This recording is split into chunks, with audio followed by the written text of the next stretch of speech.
Welcome to Week 3 of Business 160 International Business. I hope you're enjoying this weekly activity section where I attempt to summarize all the activities and tasks for you for the week. I wanted to make note of a slight change this week in our discussion board. We have changed the rubric for this. I'm looking for you to post an initial post by Wednesday because I'll be looking for peer posts this time, and that will impact your grade. To see exactly how that's going to work, when you come into the forum, you can now see an option for grading information. And when I'm clicking on View Rubric, you'll see the grading rubric, which says that your basic post, your initial post, can earn up to 8 points. And then I'm looking for you to respond to at least 2 of your peers. And for that, you can earn the remaining 2 points for a total possible of 10 points for a discussion board post going forward from here. One other thing you'll see in the weekly activities for this week is the detailed case analysis assignment. I'd like you to start looking at that this week, even though it's not due until the end of next week, because you have a choice between one of 3 cases. You do not have to write on all of these cases, just write on one of the 3. I tried to pick a variety of industries as well as a variety of geographic location from which you can choose. So think about which one you'd like to do so that you can begin your research sooner rather than later.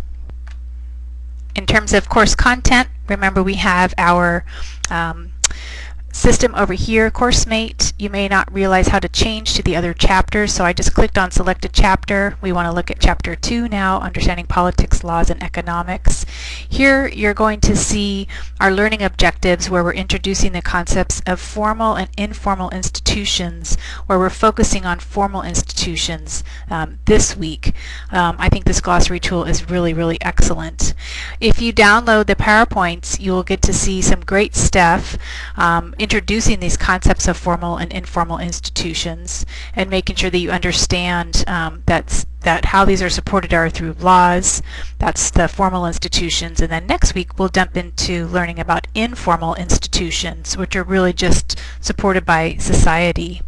I did want to point out an interesting point in legal systems. When I taught this course on campus, I took some time to look up what the current legal system structures are, and I included that over here in Blackboard so that you could see this map, which is a Wikipedia sourced item. There's a proper source citation for you.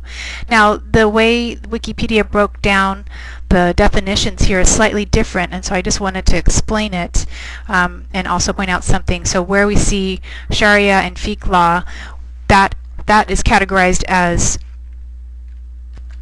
theocratic law over here in the textbook, but because the only countries which operate under a theocracy are operating under the Sharia laws, that's why this is showing it this way. The other thing to visually identify is what? And that is that the United States is somewhat alone in its practice of common law. So the legal system that we're all familiar with day in and day out is not practiced very globally. The most commonly practiced sort of law is civil law, and you'll get to learn a little bit about what that means in your work this week.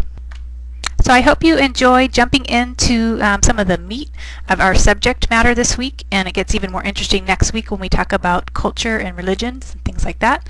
As always, feel free to contact me if you have any questions.